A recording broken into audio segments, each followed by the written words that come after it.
यत्सङ्कल्पात्तपतितपनो वाति वातः समिन्धे वह निर्धत्ते धरणिरुदधे लङ्घते नैव वेलाम् सोऽयं श्रीमान् निखिलजगताम् अन्तरात्मावतीर्णो धर्मं रक्षन् दिशतु कुशलम् स्वामिनारायणो नः। श्री स्वामिनारायण भगवाननी जय। अक्षर पुरुषोत्तम महाराजनी जय। गुणातीतानंद स्वामी महाराजनी जय। भगतजी महाराजनी जय। शास्त्रीजी महाराजनी जय। योगीजी महाराजनी जय। प्रमुख स्वामी महाराजनी जय। જીવનમાં કેટલીક ક્ષણો એવી આવે છે કે જે વખતે આપણે જે કંઈ કાર્ય કરતા હોઈએ એમાં આપણને ઉત્સાહ ન રહે. ક્યારેક એવું થાય કે આપણને થોડી બેચેની અનુભવાય, અંતરની અંદર આપણને નીરસતાનો ક્યારેક અનુભવ થાય, બધું હોવા છતાં. આ આપણી સ્વાભાવિક પરિસ્થિતિ નથી. શાસ્ત્ર એવું કહે છે કે આપણો સ્વાભાવિક ગુણ કયો છે? આનંદ. જો આપણે આપણી સ્વાભાવિક સ્થિતિમાં હોઈએ તો આપણે આનંદમાં રહેવા જોઈએ. જે ક્ષણે આપણા જીવનમાં આનંદ નથી અનુભવાતો એ વખતે આપણે આપણી સ્વાભાવિક સ્થિતિમાંથી બહાર આવેલા છીએ એવું આપણા શાસ્ત્રો કહે છે. કારણ કે સત ચિત્ત આનંદ એ આત્માનો સ્વભાવ છે, એ આપણો સ્વાભાવિક ગુણ છે. હવે એ જે આપણને દુઃખનો અનુભવ થયો, સ્વાભાવિક સ્થિતિમાંથી આપણે જે બહાર આવી જઈએ છીએ એમાં આપણો શું વાંક છે એ આપણે સમજવાની કોશિશ કરવાના છીએ. આ દુનિયાની અંદર એવી એક પણ વ્યક્તિ નથી કે એક પણ પરિસ્થિતિ એવી નથી કે એ આપણને દુઃખી કરી શકે જો આપણે દુઃખી ન થવું હોય તો. કોઈ જ વ્યક્તિ કે કોઈ પરિસ્થિતિ આપણને ક્યારેય દુઃખી કરી શકતા નથી. જો આપણને દુઃખનો અનુભવ થયો તો આપણી અંદરની કોઈક ખામી છે એને આપણે સમજવાની છે. બીજી દ્રષ્ટિએ આપણે જોઈએ તો જીવનની અંદર ઘણી વખત એવા પ્રસંગો બને છે કે જે સમયે આપણે એવું કંઈક કરી બેસીએ છીએ જે ન કરવું જોઈએ. આપણને ખબર છે કે આ ખોટું છે અને છતાં પણ આપણાથી એ થઈ જાય છે, જેને આપણે ભૂલ કહીએ છીએ. આવી ભૂલ જ્યારે આપણા જીવનમાં કોઈ બને, ક્યારેક આપણા વ્યવહારથી ભૂલ થાય, ક્યારેક આપણી વાણીથી ભૂલ થાય, ક્યારેક આપણા વિચારથી ભૂલ થાય. એવી ભૂલ જ્યારે આપણા જીવનમાં આવે ત્યારે સાધારણ રીતે આપણું એનું રિએક્શન કેવું હોય છે? જે આપણે રિફ્લેક્સ એક્શન જોઈએ છીએ કે અમુક સંજોગોમાં આપણું શરીર રિફ્લેક્સ એક્શન આપતું હોય છે, બરાબર ને? કે જ્યારે કોઈક એકદમ ગરમ વસ્તુ પર પગ પડી જાય સીધો આપણે ખેંચી લઈએ છીએ. જ્યારે કોઈ મારવા માટે હાથ નજીક લાવે આપણે તરત આપણી આંખો બંધ થઈ જાય છે. આપણા ઉપર જ્યારે કોઈક ભૂલ આવતી હોય ત્યારે આપણું રિએક્શન કેવું હોય છે? તરત જ આપણે એવું સાબિત કરવા કોશિશ કરીએ છીએ આમાં મારો વાંક નથી. સભામાં કેમ મોડા આવ્યા એવું આપણને કોઈ પૂછે, તરત આપણી પાસે જવાબો કેવા હોય છે? એવા જવાબો હોય છે જેમાં આપણે વાંકમાં ના આવીએ. કેમ ગુસ્સો કર્યો? આપણે કહીએ ભાઈ એ આવું કરે એટલે ગુસ્સો આવે જ ને. પછી આપણી પાસે એવા જવાબ હોય છે જેમાં બહારના સંજોગો, બહારની વ્યક્તિઓએ મને આમ કરવા માટે મજબૂર કર્યો, બાકી હું ન કરું, પણ મારાથી આવું થઈ ગયું. એવું આપણું રિએક્શન હોય છે જ્યારે કોઈ પણ ભૂલ આપણાથી થાય છે ત્યારે. પણ શાસ્ત્ર એવું કહે છે, આ દુનિયાની અંદર એવી એક પણ વ્યક્તિ નથી કે એવી એક પણ પરિસ્થિતિ નથી કે જે આપણી પાસે ખોટું કામ, ખોટું આચરણ કરાવી શકે જો આપણે ન કરવું હોય તો આ સિદ્ધાંતને આપણે જેટલો સ્પષ્ટપણે સમજીશું એટલો સ્પષ્ટ રીતે આપણને ઉકેલ મળશે. જ્યાં સુધી આપણી જે લાક્ષણિકતા છે, સ્વાભાવિક મનોવૃત્તિ છે કે આપણે ભૂલમાંથી આપણી જાતને તારવવાની કોશિશ કરીએ છીએ, ત્યાં સુધી સોલ્યુશન નહીં આવે. ગયા વર્ષે અહીંયા આગળ સારંગપુરમાં એક 12મા ધોરણનો વિદ્યાર્થી આવ્યો હતો. 12મું ભણવાનું પૂરું થઈ ગયું હતું. હોશિયાર વિદ્યાર્થી હતો. જે વખતે એના શરૂઆતના દિવસો હતા 12મા ધોરણમાં, ને એ વખતે અહીં આવ્યો હતો, ત્યારે એને પૂછ્યું હતું કે તારું લક્ષ્ય શું છે. એ વખતે એને કીધું હતું કે મારે 90% લાવવા છે. 12મા ધોરણની અંદર સાયન્સમાં 90% લાવવા છે. વર્ષ પછી આવ્યો, એ વખતે એનું રિઝલ્ટ આવી ગયું હતું અને એને પૂછ્યું કે કેટલા ટકા આવ્યા. એમણે કીધું 45% આવ્યા. એવું કેમ થયું? એને કીધું કે સ્વામી, એમાં એવું છે ને, એક તો અમારા ટ્યુશનના ક્લાસીસના બધા ડિસ્ટન્સ હતા ને બહુ વધારે હતા, એટલે જવા આવવામાં બહુ સમય જતો હતો. બીજું કારણ એ હતું કે અમારા સાહેબો હતો ને આવું ઠેકાણા વગરના હતા, મને હરખું ભણાવ્યું જ નહીં એમને.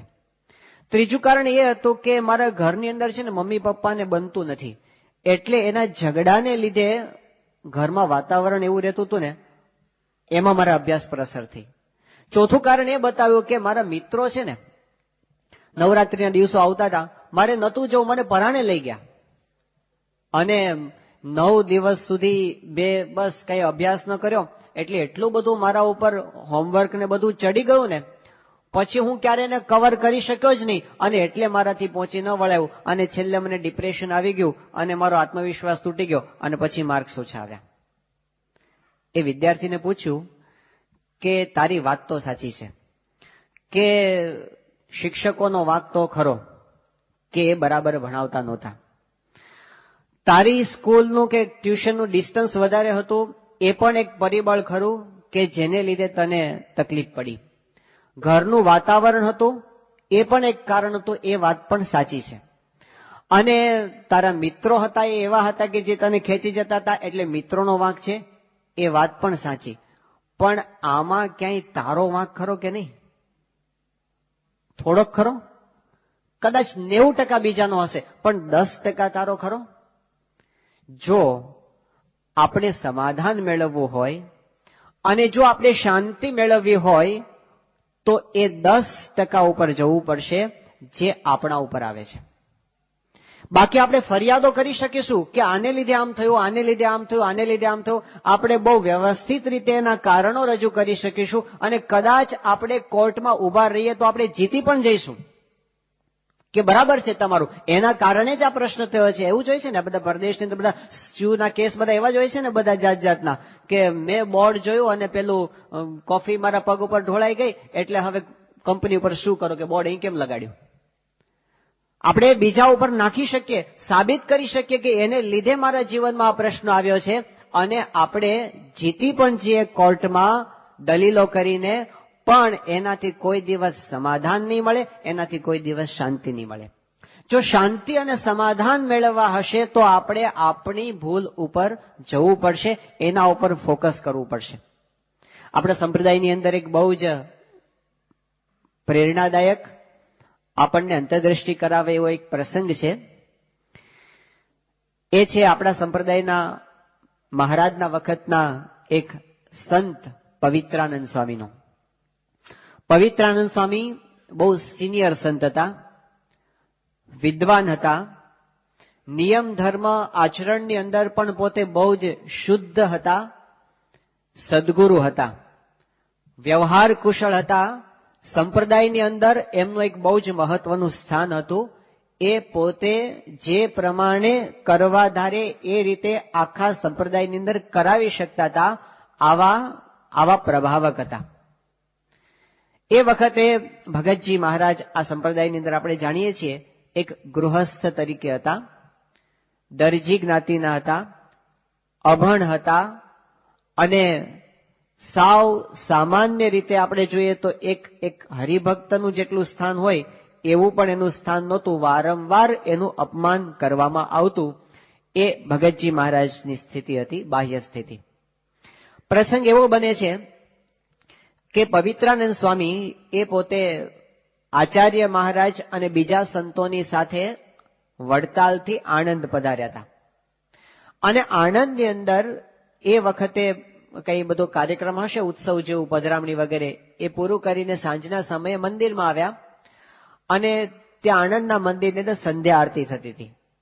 સંધ્યા આરતીમાં મહારાજના વખતથી પ્રણાલિકા ચાલતી હતી એ પ્રમાણે પેલા આરતી બોલાય અને આરતી પછી રામકૃષ્ણ ગોવિંદ જય જય ગોવિંદ એ ધૂન બોલાય. અને એ જ્યારે પૂરું થાય ત્યારે છેલ્લે નરનારાયણ સ્વામિનારાયણ, નરનારાયણ સ્વામિનારાયણ, નરનારાયણ સ્વામિનારાયણ એવી રીતે ધૂન ચાલતી આવતી હતી. તો જે નવા સંતો હતા એ બધાએ એવો નિર્ણય કર્યો કે આ નરનારાયણ છે તો અમદાવાદ દેશના દેવ કહેવાય, આપણે તો લક્ષ્મીનારાયણ વાળા કહેવાય. એટલે આપણે એ ધૂન શું કામ બોલાવીએ? એટલે આપણે છે ને હવે સ્વામિનારાયણ સ્વામિનારાયણ ધૂન ચાલુ કરી દો, એવો નવા સંતોનો એક વિચાર હતો. અને એ પ્રમાણે એમણે ચાલુ કર્યું હતું. પવિત્રાનંદ સ્વામીને ગમતું નહોતું. એ પવિત્રાનંદ સ્વામી નરનારાયણ સ્વામિનારાયણ ચાલુ કર્યું. એની બાજુમાં એક નાના સંત હતા અને એમણે કટાક્ષ કર્યો કે ઊંટ મરવાનું થાય ને તોય મારવાડ ભણી મોઢું રાખે. આ કહેવત, મારવાડ એ ઊંટનો દેશ કહેવાય ને, એટલે ઊંટ મરવાનું થાય તો મારવાડ ભણી મોઢું રાખે. એમ પવિત્રાનંદ સ્વામીને હજી એની દેશ વાસના ટળતી નથી. પવિત્રાનંદ સ્વામી ઉત્તર ભારતના હતા અને આમ દેશ વિભાગ પ્રમાણે જો તો અમદાવાદ દેશના કહેવાય, નરનારાયણ દેશના. એટલે એમને એવો કટાક્ષ કર્યો કે આ ઉંમરે પણ ડોસાને હજી પોતાના દેશની વાસના ટળતી નથી, એવો એક કટાક્ષ કર્યો. અને એ સંત તો બોલી ગયા. પવિત્રાનંદ સ્વામીને હાડોહાડ લાગ્યું. એમણે જોયું કે આ નાના સાધુ બોલ્યા, બીજા બધા અહીંયા આગળ હાજર છે, સદગુરુઓ, આચાર્ય ખુદ હાજર છે, પણ કોઈ એને ઠપકો નથી આપતા. એનો અર્થ એમ કે આણે જે કીધું ને એમાં બધાની સંમતિ છે. અને એમને બહુ જ અપમાન લાગી ગયું. અપમાનની એટલી બધી અસર થઈ ગઈ, એમના શરીરમાં તાવ આવી ગયો અને એમને ત્યાંથી નીકળી ગયા. પોતે એમના સેવકને લઈને કે આપણે વડતાલ જતા રહી નથી રહેવું. વડતાલ આવી ગયા. અંતરમાં એટલી બધી અશાંતિ હતી, એટલો બધો ઉદ્વેગ હતો, ક્યાંય ચેન ન પડે. એ વખતે એમને પોતાના સેવકને કીધું કે જો અહીંયા આગળ કોઈ કથા વાર્તા કરીને શાંતિ પમાડે એવા કોઈ છે અત્યારે બહાર સભા મંડપમાં? એમના સેવક જોવા માટે ગયા અને એમણે આવીને કીધું કે સ્વામી મહુવાના પ્રાગજી ભગત છે, પવિત્રાનંદ સ્વામી કે બોલાવો એને. ભગતજી મહારાજ આવ્યા. પવિત્રાનંદ સ્વામીની પરિસ્થિતિ એ સમજી ગયા અને એ વખતે ભગતજી મહારાજે એમને પંચાળાનું ત્રીજું વચનામૃત વાંચીને સમજાવ્યું. અને એમને કીધું પવિત્રાનંદ સ્વામીને કે સ્વામી, જ્યાં સુધી આપણે પોતાનો અવગુણ નહીં જોઈએ ને ત્યાં સુધી શાંતિ નહીં થાય. એટલું સરસ રીતે ભગતજી મહારાજે સમજાવ્યું. પવિત્રાનંદ સ્વામીને અંતરદ્રષ્ટિ થઈ, અંતરમાં ટાઢું થઈ ગયું. આ એક પ્રસંગ એ આપણે ઇતિહાસની અંદર નોંધાયેલો છે. એ શું બતાવે છે? પવિત્રાનંદ સ્વામી પોતે મોટેરા હતા, સદગુરુ હતા, સત્તાધીશ હતા. ધાર્યું હોત તો એ બીજી રીતે પણ વર્તી શકત. શું પેલા સાધુને બોલાવો, એક મીટિંગ કરો, આવી રીતે અપમાન કેમ કર્યું એનો ન્યાય કરો, આવું કેમ બોલ્યા એના ઉપર સ્ટેપ્સ લો, એને બીજા મંદિરમાં મોકલી દો અથવા તો સાધુમાંથી કાઢી મૂકો, આવું કંઈ પણ કરી શક્યા હોત તો કદાચ એને ટેમ્પરરી એવું થાત કે આપણે બદલો વાળ્યો, એનો ટેમ્પરરી સંતોષ હોત, અંતરમાં ટાઢું ન થાત, સમાધાન ન થાત, પ્રગતિ ન થાત. પણ આ વખતે એમણે ભગતજીના વચનો સાંભળ્યા અને એને પોતાનો, પણ પવિત્રાનંદ સ્વામીએ પોતાનો વાંક જોયો અને પછી એમને જે શાંતિ થઈ ને એ જુદી થઈ. આ એક દ્રષ્ટાંત છે, એક પ્રસંગ છે. તો મહાન સંત હતા, પોતાની ભૂલ એમણે સ્વીકારી, પાછા વળી ગયા કે અપમાન કર્યું એ વ્યક્તિની ભૂલ, પણ ખોટું લાગ્યું ને એ મારી ભૂલ. ભગતજી મહારાજને ખોટું નથી લાગ્યું, એના ભયંકર અપમાન થયા છતાં પણ. ગુણાતીતાનંદ સ્વામીને ખોટું નથી લાગ્યું, એમના ભયંકર અપમાન થવા છતાં પણ. અને મને ખોટું લાગ્યું એનો અર્થ એમ કે મારામાં કઈક ખામી છે. કોક તો બોલે એ એની ભૂલ, પણ મને લાગી આવે છે એ મારી ભૂલ. મને કેમ લાગી આવ્યું એ સુધારો મારે મારી જાતની અંદર કરવાનો છે, એવી પાછી વૃત્તિ વાળી અને એમને અંતરમાં ટાઢું થયું. તો આપણે આપણા પ્રશ્નોની અંદર આપણી શું ભૂમિકા છે, મેં ક્યાં ભૂલ કરી છે, એ વિચારવાની ખૂબ જરૂર છે.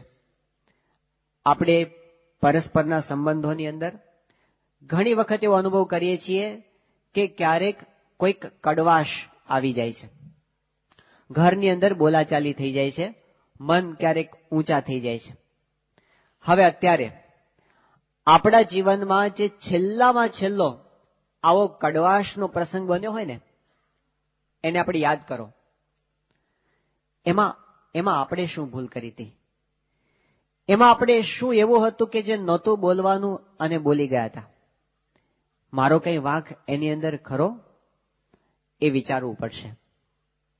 આપણને પહેલી દ્રષ્ટિએ એવા જવાબો મળશે કે મારો એકલાનો વાંક નહોતો, સામેવાળાનો પણ વાંક હતો. આપણને એવા જવાબો મળશે કે હું પેલા નહોતો બોલ્યો, પેલા એ બોલ્યા હતા. આપણને કદાચ એવા જવાબો મળશે કે હું કેટલુંક સહન કરું, પછી કઈ હદ હોય કે નહીં, આટલું બધું થાય પછી કોણ રહી શકે, અને મારે તો ગુસ્સો કરવો જ નહોતો, પણ આવું થાય પછી ગુસ્સો આવ્યા વિના કેવી રીતે રહે. એટલે આપણે એવા જવાબોને હમણાં બાજુમાં મૂકી દઈએ. માની લઈએ કે સામેવાળી વ્યક્તિએ 95% ભૂલ કરી છે, પણ મારે આગળ વધવું છે, મારે મારી જાતમાં સુધારો કરવો છે, અને મારે સાચી શાંતિ મેળવવી છે, તો હું 5% ઉપર ફોકસ કરીશ કે મારી 5% ક્યાં હતી. અને જો આપણે એના પર ફોકસ કરીશું તો સામેવાળી વ્યક્તિને પણ સુધરવાની પ્રેરણા મળશે. રસ્તો જે છે, જ્યાં સુધી આપણે એકબીજા પર આક્ષેપો કરશું સમાધાન નહીં મળે. પોતાની ભૂલ જોઈશું એટલે સામેવાળી સુધારવા માંડશે. આ આપણા શાસ્ત્રો આપણને સમજાવે છે. કેટલી મહત્વની બાબત છે જે આજના આધુનિકો અત્યારે હવે કહેતા થયા છે. પૂજ્ય જ્ઞાનવત્સલ સ્વામીએ વાત કરી હતી કે ગયા વર્ષે મુંબઈની અંદર સ્ટીફન કવિ આવ્યા હતા. આપમાંથી ઘણા બધા સ્ટીફન કવિનું નામ જાણો છો, કે જેમને the 7 habits of highly effective people book લખી ત્યારથી આખા વિશ્વમાં ખૂબ જ પ્રસિદ્ધ થયા છે અને બહુ સારા મેનેજમેન્ટ ગુરુ કહેવાય છે. તો એ પોતે ત્યાં મુંબઈ પધારેલા અને એમને એક બુક લખી છે ધ 8 હેબિટ, એનો પ્રચાર કરવા માટે ખાસ તો આવેલા. મુંબઈ, બેંગ્લોર, ત્યાં આગળ દિલ્હી અને કલકત્તા 4 સેન્ટરમાં આવવાના હતા. તો મુંબઈ ઓબેરે હોટલમાં પોતે રહ્યા હતા એક દિવસ માટે, અને એનો એક દિવસનો સેમિનાર હતો. 700 સીટનું એક ત્યાં ઓડિટોરિયમ હતું અને એના માટે બુકિંગ માટે ટિકિટો ખુલ્લી મૂકવાની હતી. તો 24 કલાક પહેલા ઓનલાઈન બુકિંગ ચાલુ કરવામાં આવ્યું, 24 કલાક પહેલા. અને જેવું બુકિંગ ચાલુ કર્યું અને ખાલી 95 સેકન્ડની અંદર 700 ટિકિટો વેચાઈ ગઈ. એક ટિકિટનો ભાવ 23,000 રૂપિયા હતો. આ સેમિનારનો 23,000 રૂપિયા, 5 કલાકનો સેમિનાર સ્ટીફન કવિની હાજરીમાં. એ સેમિનારમાં સ્ટીફન કવિ પોતે તો ખાલી 1.5 કલાક હાજર રહેવાના હતા, બાકી તો વિડીયો પ્રેઝન્ટેશન દ્વારા ને એના બીજા માણસો દ્વારા આ બધું થવાનું હતું. હવે એ સેમિનાર બહુ સરસ રીતે થઈ ગયો. બીજે દિવસે મુંબઈનું બહુ જ પ્રસિદ્ધ ન્યૂઝપેપર છે ડીએનએ, એ ડીએનએ ની અંદર એનો રિવ્યુ આપવામાં આવ્યો કે આ 5 કલાક દરમિયાન સ્ટીફન કવિએ શું આપ્યું. અને એનો એક જ મેસેજ હતો, એ બોલ્ડ લેટરની અંદર ત્યાં મૂકવામાં આવેલો કે 5 કલાકમાં 23,000 રૂપિયા રહીને સ્ટીફન કવિએ શું શીખવાડ્યું. એ લેટરમાં એવું લખેલું હતું કે don't expect other people to change, don't expect other people to change, change your self and others will follow you. બીજાને બદલવાની આશા ન રાખો, તમે બદલાઈ જાઓ, બીજા તમારી પાછળ પાછળ બદલાશે. શરૂઆત આપણાથી કરીએ. હવે આ વાત સ્ટીફન કવિ કે છે એટલે આપણને મોટી લાગે છે. તે ગુણાતીતાનંદ સ્વામીની વાતો શું કે છે કે સ્વામિનારાયણ હરે સ્વામીએ વાત કરી છે, જેવો બીજાને સમજાવવાનો આગ્રહ છે એવો પોતાને સમજવાનો હોય તો કાંઈ કસર રહે નહીં. છે આ વાત, પણ 23,000 રૂપિયા એના ક્યાં આપણી પાસેથી લીધા છે, એટલે આપણને એનો મહિમા નથી. એ બુક તો 100 રૂપિયાની મળે છે બુક સ્ટોલમાં સ્વામીની વાતોની. પણ આપણા શાસ્ત્રના સિદ્ધાંતો સનાતન છે, જે કાયમી ઉકેલ આપણને આપે છે. એ કહે છે કે જો આપણે ઉકેલ મેળવવો હશે તો આપણે પોતે પોતાને સુધારવાની કોશિશ કરીશું. અને એને લીધે મોટી વસ્તુ શું થશે, બાજી આપણા હાથમાં આવશે. નહીં તો શું થશે, નહીતર એટલું થશે કે આપણે એવું કયા કરો કે આને લીધે હું દુઃખી છું, આને લીધે હું દુઃખી છું, આને લીધે હું દુઃખી છું, ફરિયાદો કર્યા કરવાની, આપણી જાતની દયા ખાધે રાખવાની. હું બિચારો છું કારણ કે મને આવા સંજોગો મળે, હું શું કરું, એમ કરીને દુઃખી થયા કરવાનું, ફરિયાદો કર્યા કરવાની. કોઈ દિવસ એનો ઉકેલ નહીં આવે. પણ જ્યારે આપણે પોતાના ઉપર લઈએ છીએ કે આમાં મારો વાંક મારે સુધારવો છે, એટલે બાજી પોતાના હાથમાં આવી.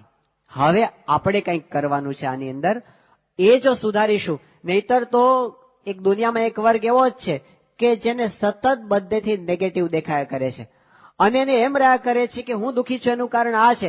પ્રશ્ન શું આવી ગયો કે હવે હું સુખી ક્યારે થાઉં? હું ત્યારે જ સુખી થાઉં કે મારા મિત્રો છે એ સુધરી જાય. કોઈ એમ કહેશે કે હું ત્યારે જ સુખી થાવ કે મારી પત્ની સુધરી જાય.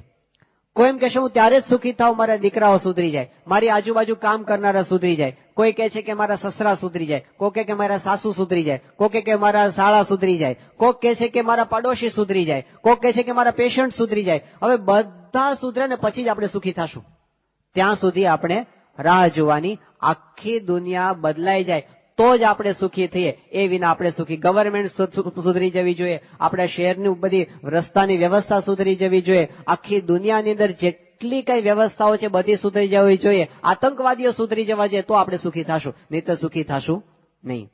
પણ જ્યારે આપણે જવાબદારી પોતાની લઈએ છીએ કે આ બધી પરિસ્થિતિની વચ્ચે હું જે દુઃખી થાઉં છું એમાં મારી અંદર કઈ ખામી છે, તો આપણે એની અંદર સુધારો કરવાની દિશામાં આગળ વધી શકીશું. કારણ કે દુનિયામાં ઘણું બધું એવું છે જે આપણા હાથની અંદર નથી. આપણને ઘણું બધું એવું છે કે જે નથી ગમતું, આ બરાબર નથી, આ બરાબર નથી, આ બરાબર છે એવું લાગે છે.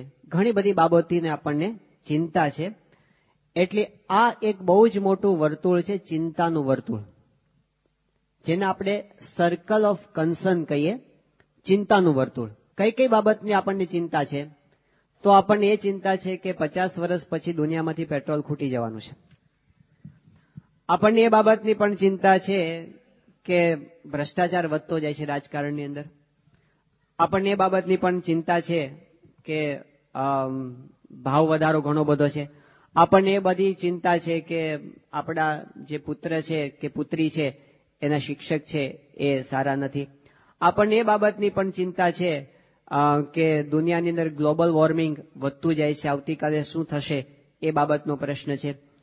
આપણને એ બાબતની પણ ચિંતા છે કે મારાથી સવારે વહેલું ઉઠાતું નથી. આપણને એ બાબતની પણ ચિંતા છે કે મારાથી ગુસ્સો થઈ જાય છે. હવે ઘણી બધી ચિંતાઓ છે આપણને. એમાંથી આપણા હાથમાં જેટલી વસ્તુઓ છે એનું આ એક નાનું વર્તુળ છે કે જેમાં આપણા હાથમાં છે.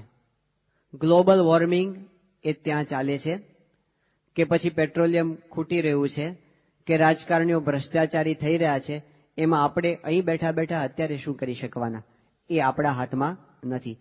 પણ કેટલીક વસ્તુઓ આપણા હાથની અંદર છે. એ આપણા હાથમાં જે છે ને એને સર્કલ ઓફ ઇન્ફ્લુઅન્સ કહેવામાં આવે છે. એને આપણે ક્ષમતાનું વર્તુળ કહીએ. આપણી ક્ષમતા આટલા ભાગની અંદર છે, આ ભાગમાં નથી. હવે જે વસ્તુ આપણા હાથમાં નથી, એટલે કે આ બહારનો ભાગ, એમાં આપણે જેટલો સમય રહીએ છીએ ને એની અસર શું થાય છે?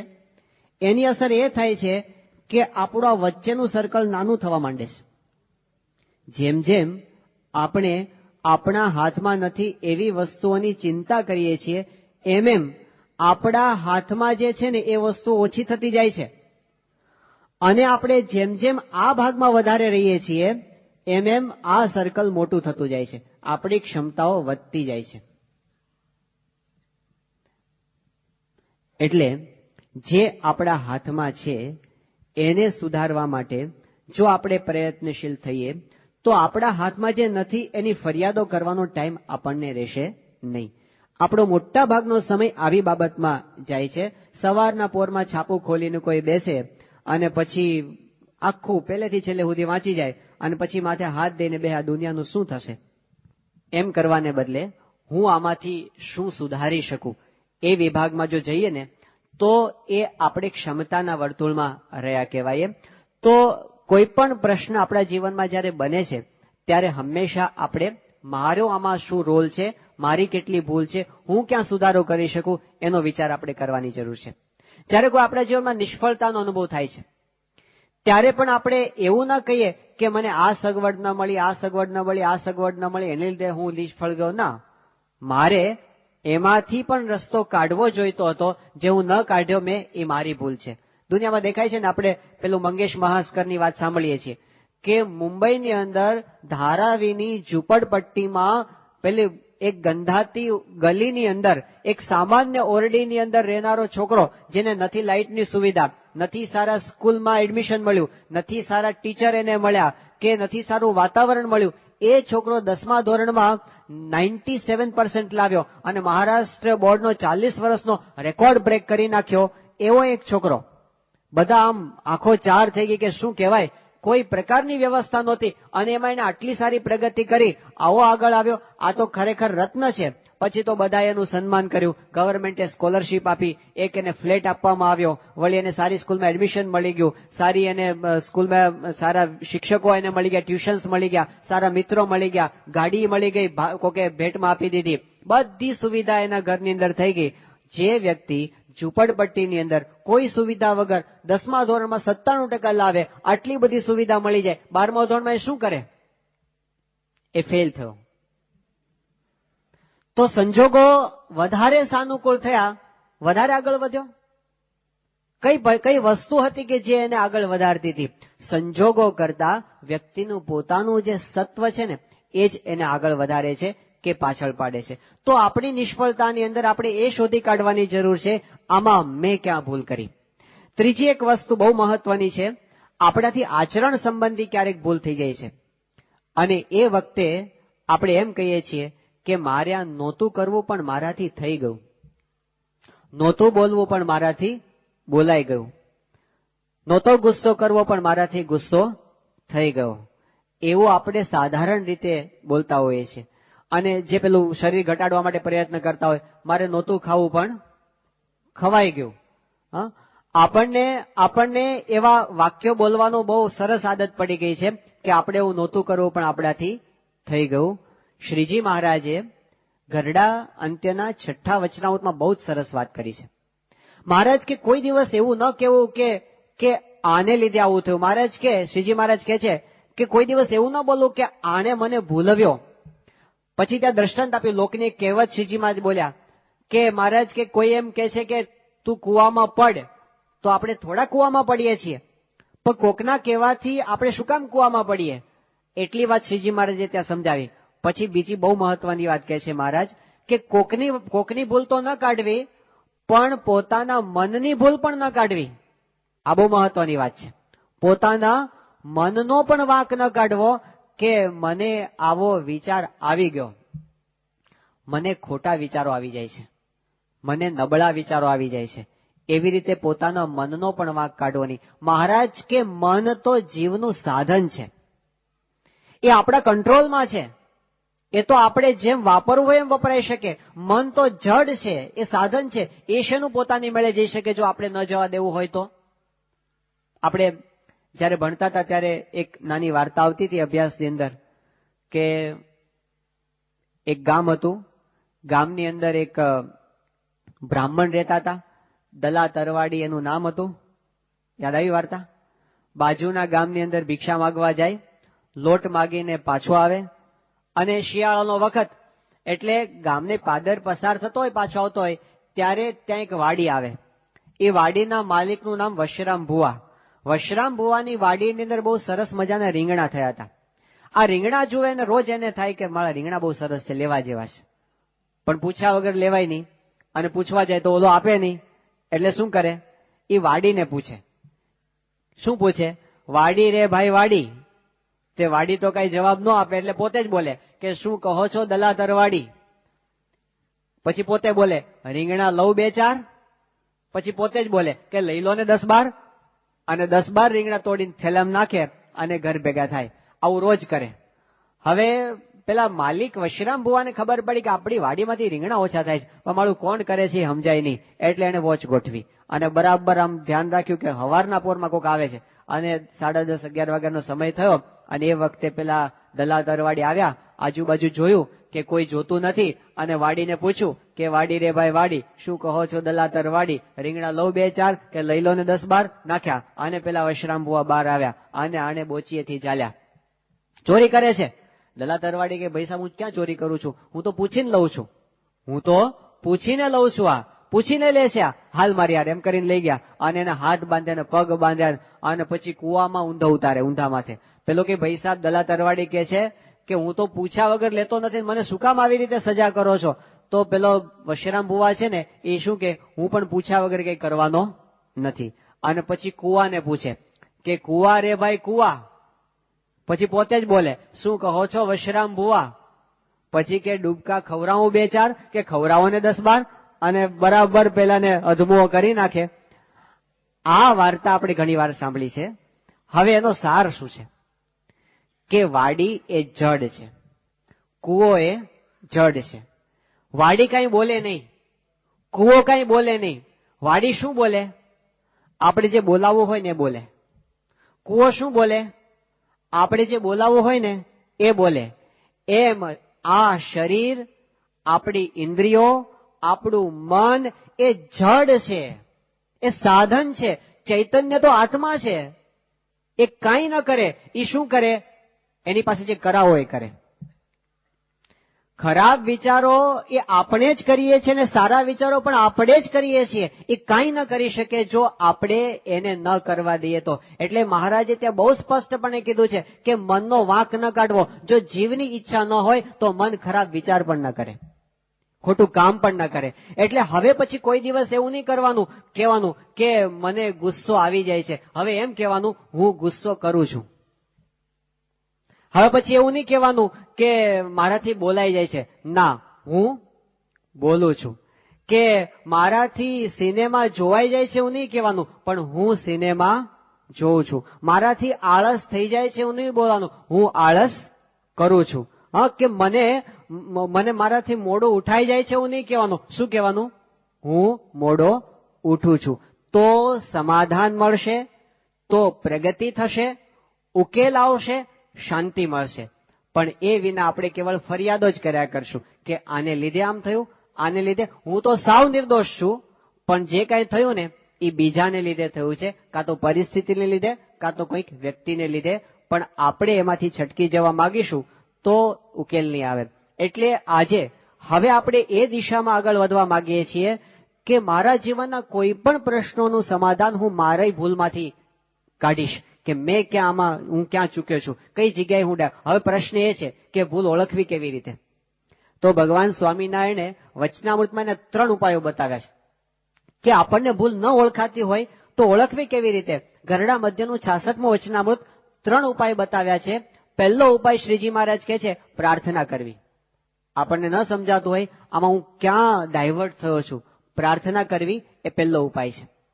બીજો ઉપાય કહે છે કે આપણા ઈષ્ટદેવ, આપણા ગુરુ, એમના વચનોનો વિચાર કરવો કે એમને જે કીધું છે એની બહાર હું ગયો તો એ મારી ભૂલ છે. અને ત્રીજી વસ્તુ આપણને બતાવે છે કે આપણે સત્પુરુષના જીવન સામું જોવું, એની સાથે આપણા જીવનને સરખાવવું. જ્યાં આગળ આપણી એનાથી જુદા પડતા હોય સમજવું કે આ જગ્યાએ આપણી ભૂલ છે. મારી જગ્યાએ પ્રમુખ સ્વામી મહારાજ હોત તો એ કઈ રીતે પ્રતિભાવ આપત? આવા સંજોગોમાં એ શું કરત, એ શું બોલત, એ શું વિચારત? હું શું કરું છું, હું શું બોલું છું, હું શું વિચારું છું? એટલા પ્રમાણમાં હું સિદ્ધાંતમાંથી ડાયવર્ટ થયો છું, એટલા પ્રમાણમાં મારા જીવનમાં પ્રશ્નો આવ્યા છે, દુઃખ આવ્યું છે, અશાંતિ આવી છે. બાકી એમના ટ્રેક પર ચાલીએ તો દુનિયાની કોઈ પણ વ્યક્તિ કે કોઈ પણ પરિસ્થિતિ આપણને ક્યારેય અશાંત ન બનાવી શકે, કે કોઈ પણ વ્યક્તિ કે કોઈ પણ પરિસ્થિતિ આપણને ક્યારેય ખોટા માર્ગે લઈ જઈ ન શકે. તો આજના દિવસે આપણે મહારાજના ચરણોમાં, ગુરુના ચરણોમાં એ જ પ્રાર્થના કરીએ કે આપ અમને એવી બુદ્ધિ આપો, એવો પ્રકાશ આપો કે હંમેશા અમે અમારી ભૂલ એને જોતા શીખીએ, એને સુધારતા શીખીએ. એવું બળ, એવી બુદ્ધિ આપ અમને આપશો. શ્રી સ્વામિનારાયણ ભગવાનની